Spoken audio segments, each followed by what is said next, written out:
Estimados hermanos y hermanas, el Señor nos dé su paz.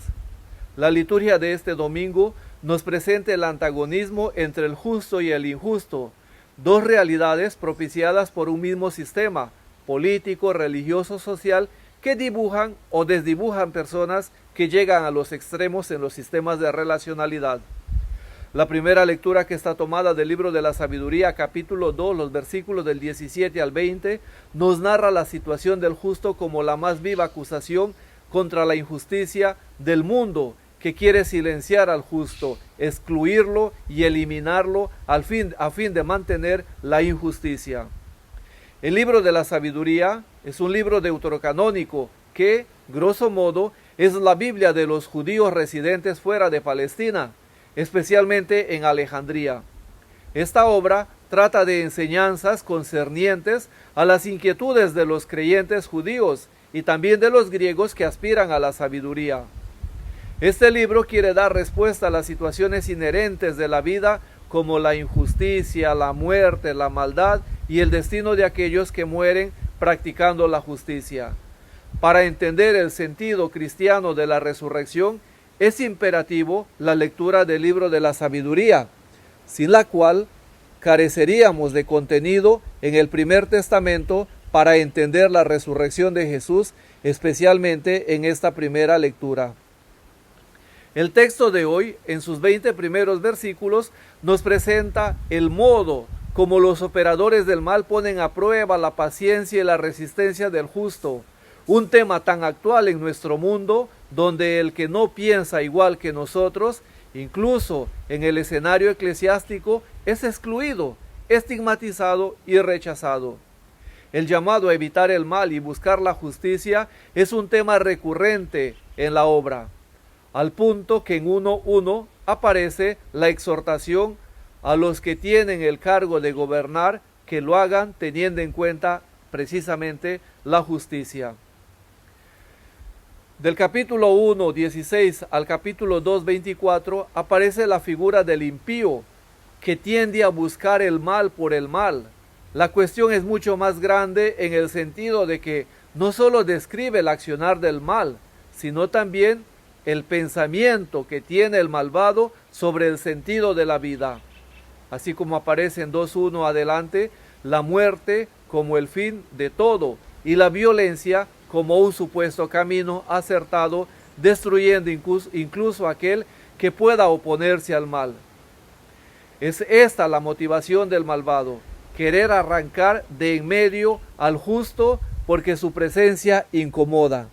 Los impíos no son solo aquellos que han configurado sus vidas a las condiciones sociales del helenismo, sino también aquellos que han abandonado el bien para obstinarse en el mal y crean mecanismos segregadores para justificarse y justificar el mal.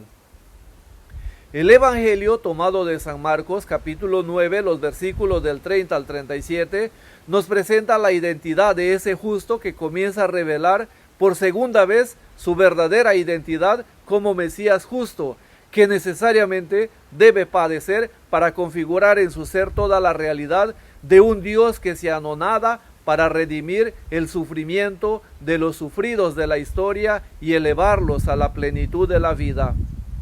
En los versículos del 3 al 32, Jesús vuelve a explicar a sus discípulos la necesidad de su muerte, que va a ser entregado, ya sea para cumplir el misterioso plan de Dios, para entregarse ante el Padre, o ya sea como consecuencia de la traición de uno de los suyos. El programa de la muerte de Jesús, ser entregado, lo matarán, tiene como trasfondo al siervo sufriente del profeta Isaías que hemos meditado la semana pasada, y del justo que injustamente viene asesinado, como nos presenta la primera lectura de hoy. Pero también aparece la profecía de Oseas 6:2, cuando dice que al tercer día seremos resucitados. Es decir, lo característico de este Mesías justo que debe morir no es tanto la muerte en sí, en cuanto que encierra el sentido de la esperanza de todos los seres humanos que serán salvados en este justo que se compadece del dolor humano, Los versículos del 33 al 37 son las instrucciones exclusivas de Jesús a sus discípulos en casa. Probablemente sea la casa de Pedro. Allí Jesús, como maestro, se sienta para dar las instrucciones a los suyos sobre el papel del discipulado en la sociedad. El modelo del discípulo es Jesús, que ha decidido ser el último y el siervo de todos. La escuela del discípulo es la casa. Nuestra vida es el oikos, es la casa, es el lugar donde nos instruimos en la relación con Dios, con nosotros y con la creación. Nadie construye su casa solo, construimos la casa en relación. El texto continúa diciendo, llamando a los 12 les instruye. Y los instruye con un tema que sigue siendo relevante aún hoy. ¿Quién es el más importante?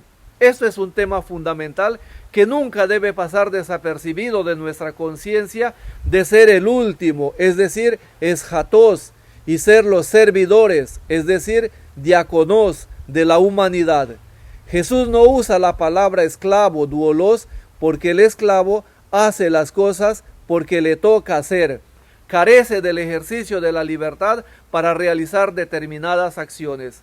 En cambio, el adjetivo último y el sustantivo servidor constituyen la identidad del camino del cristiano en este mundo donde las competencias y la tiranía se hacen socialmente aceptables.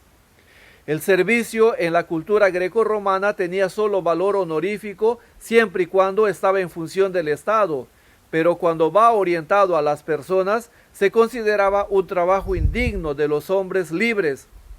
Jesús sigue rompiendo nuestros paradigmas culturales para modelar en nosotros un nuevo ser cristiano, los últimos de todos y los servidores de todos.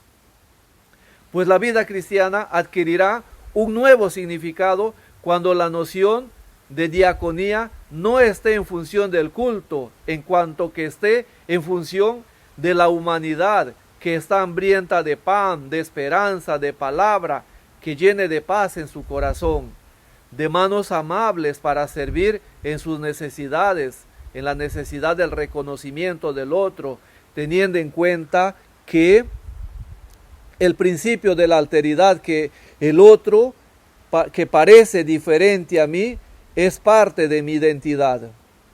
Este acto de desprender implica un aprendizaje. De ahí la necesidad que tiene Jesús de colocar un niño en medio de los suyos. Los niños son el reflejo del alma humana que tiene sed de conocer, de aprender, de saber. El niño necesita de alguien que lo proteja, que le dé seguridad. Es el espíritu que está llamado a desarrollar el cristiano. En la comunidad de Jesús no interesa el género ni la generación. Implica un permanente desaprendimiento de la lógica de este mundo para aprender la lógica del reino de Dios que comienza desde abajo, desde lo débil, desde Jesús. Este acto de aprender es la sabiduría que nos habla la segunda lectura tomada de Santiago capítulo 3, los versículos 16 al 4:3, que nos amonesta a abandonar todo lo que es bajeza de nuestra humanidad para llegar a la sabiduría que es Jesús. Solo la sabiduría puede erradicar de nosotros toda forma de mal, en el hablar, en el pensar, en el desear, en el malobrar, para buscar la paz. Pidamos al Señor para que con su gracia podamos vivir nuestra identidad cristiana de la mano de este siervo justo que muere por nosotros. Buen domingo, paz y bien.